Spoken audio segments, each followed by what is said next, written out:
آج پاکستان اور انڈیا میں زلزلہ آیا ہے۔ کیا کبھی آپ نے سوچا ہے یہ زلزلہ کیوں آتا ہے؟ بچپن میں ہم سب نے ایک سٹوری سن رکھی ہے، ایک بیل ہے جس نے اس پوری دنیا کو دونوں سینگوں کے اوپر اٹھا رکھا ہے۔ جب وہ تھکتا ہے تو ایک سینگ سے دوسرے سینگ کی طرف شفٹ کرتا ہے، جس کی وجہ سے زلزلہ آتا ہے اور آپ کو جھٹکے محسوس ہوتے ہیں۔ اب ہم جاننے کی کوشش کرتے ہیں کیا واقعی ایسا ہوتا ہے؟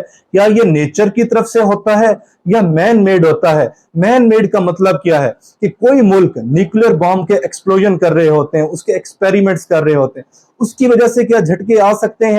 تو اگر یہ زلزلہ آ گیا ہے تو آپ نے اس کے نقصانات سے کیسے بچنا ہے؟ اب میں آپ کو احتیاطی تدابیر بتاتا ہوں، آپ یہ ویڈیو اینڈ تک ضرور دیکھیں۔ میں ہوں آپ کا ہوسٹ ڈاکٹر خاور بلال۔ اب میں آپ کو بتاتا ہوں کہ زلزلے کیوں آتے ہیں۔ یہ جو ہماری دنیا ہے جسے ارتھ کہا جاتا ہے، اس کی 4 لیئرز ہیں۔ نمبر 1 جسے کرسٹ کہا جاتا ہے جو ہمیں نظر آتی ہے۔ نمبر 2 اسے مینٹل کہا جاتا ہے۔ اب اس کے اندر بہت ہی زیادہ پتھر موجود ہیں۔ اس کے بعد ہے آؤٹر اور اس اینڈ کے اوپر ہے انر۔ ان کے درمیان لاوا پایا جاتا ہے جسے میگنا کہا جاتا ہے۔ اب زلزلہ کیوں آتا ہے؟ جو آؤٹر لیئر ہے جسے کرسٹ کہا جاتا ہے، اس کے اندر ٹیکٹونکس پلیٹس ہوتی ہیں۔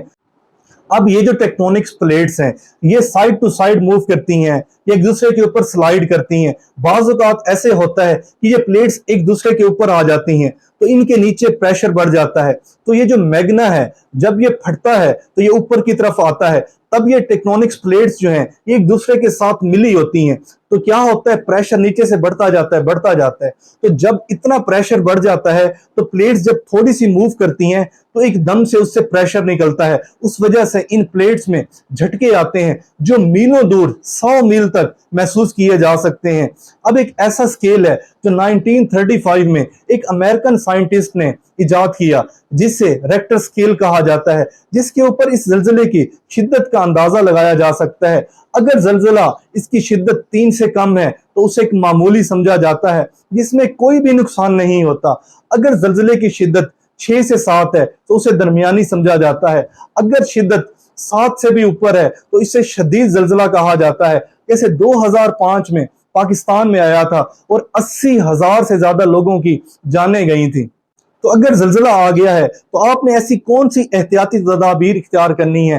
نمبر 1 آپ نے پینک نہیں ہونا، آپ نے کول اینڈ کام رہنا ہے۔ نمبر 2 آپ نے اپنے ارد گرد دیکھنا ہے کیا کوئی ایسی چیز تو نہیں ہے جس کے گرنے سے آپ کو نقصان ہو سکتا، جیسے ساتھ کھڑی کپ بورڈ یا شو کیس یا چھت کا پنکھا بھی ہو سکتا ہے۔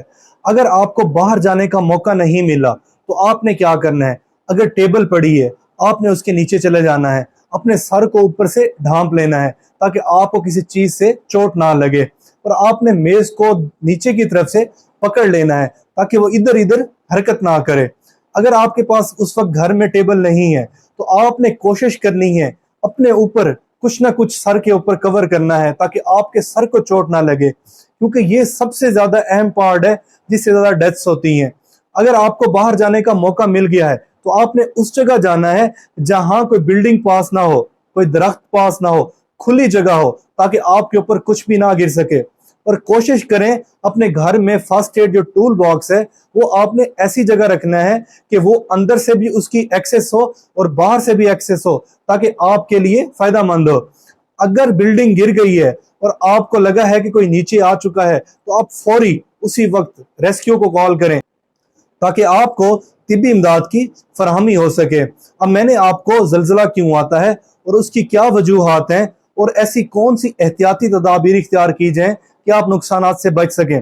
امید ہے آپ کو یہ میری ویڈیو پسند آئی ہوگی۔ میرے چینل کو سبسکرائب کریں اور بیل آئیکن کو کلک کریں تاکہ آنے والی مزید ویڈیوز آپ دیکھ سکیں۔ اللہ حافظ۔